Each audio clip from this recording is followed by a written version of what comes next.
असम और पश्चिम बंगाल में पहले चरण का मतदान हो रहा है। बीजेपी का कहना है कि असम में बीजेपी की वापसी होगी और बंगाल की जनता दीदी को साफ कर देगी। इसको लेकर जनतंत्र टीवी ने भाजपा के राज्यसभा सांसद राकेश सिन्हा से खास बातचीत की। क्या कुछ कहना था उनका, आपको सुनाते हैं।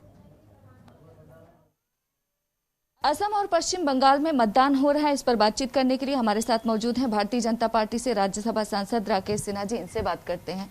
पश्चिम बंगाल और असम में मतदान का सिलसिला शुरू हो चुका है। क्या आपको लगता है कि भारतीय जनता पार्टी असम में सत्ता में वापसी कर पाएगी और पश्चिम बंगाल में सत्ता में आ पाएंगे आप लोग? देखिए, असम में भारतीय जनता पार्टी पहले से अधिक सीटें लेकर सत्ता में वापस आ रही है। असम में भारतीय जनता पार्टी ने अपने सरकार के द्वारा लोगों के लिए के साथ जैसा एक सद्भाव के साथ और कल्याणकारी योजनाओं के रूप में काम किया है, उससे जनता का विश्वास बढ़ा है।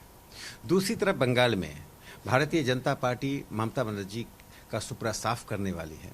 सबसे महत्वपूर्ण पक्ष यह है कि श्री नरेंद्र मोदी जी की दृष्टि, उनकी कल्याणकारी योजनाएं, सर्वसमावेशी दृष्टिकोण और दूसरी तरफ भारतीय जनता पार्टी की विचारधारा अब जमीनी स्तर तक पहुंची है। इससे गांव-गांव में सामान्य लोगों तक पार्टी की विचारधारा और कल्याणकारी योजनाओं के पहुंचने के कारण पार्टी का चुनावी अभियान एक लहर की तरह है।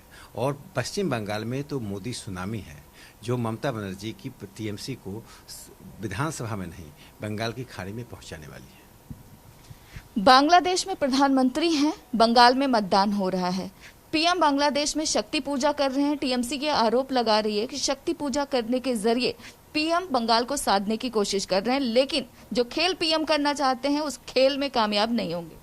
देखिए, भारत के प्रधानमंत्री नरेंद्र मोदी जी जब भी दुनिया के देशों में जाते हैं तो भारत की संस्कृति, भारत की आस्था को के प्रतीकों का सम्मान करते हैं, उससे जुड़ते हैं। वो दिखाते हैं कि भारत का प्रधानमंत्री अपनी संस्कृति और अपनी सभ्यता का एक राजदूत के रूप में भी उस देश में आया है। बांग्लादेश में भारत के प्रधानमंत्री जी का जाना और बांग्लादेश से संबंध को बढ़ाना, इसका पश्चिम बंगाल के चुनाव से क्या संबंध हो सकता है? यह दिखाता है कि ममता बनर्जी जी एक कमजोर धरातल पर खड़ी हैं। पश्चिम बंगाल में यदि शक्ति पूजा का असर है तो ममता बनर्जी जी को पिछले 10 साल में शक्ति पूजा करने से किसने रोका था? मस्जिद घूमने वाली ममता बनर्जी, सांप्रदायिकता की राजनीति करने वाली ममता बनर्जी, पश्चिम बंगाल का इस्लामीकरण को दौर से गुजारने वाली ममता बनर्जी आज शक्ति पूजा से घबरा रही हैं। तो ये दिखाता है कि ममता बनर्जी ने पराजय को स्वीकार कर लिया है। वक्त देने के लिए शुक्रिया। कैमरा पर्सन शेरा के साथ ममता चतुर्वेदी, जनतंत्र टीवी, दिल्ली। खबरों के निष्पक्ष विश्लेषण के लिए सब्सक्राइब करें Jantantra TV and press the bell icon. Never miss any update.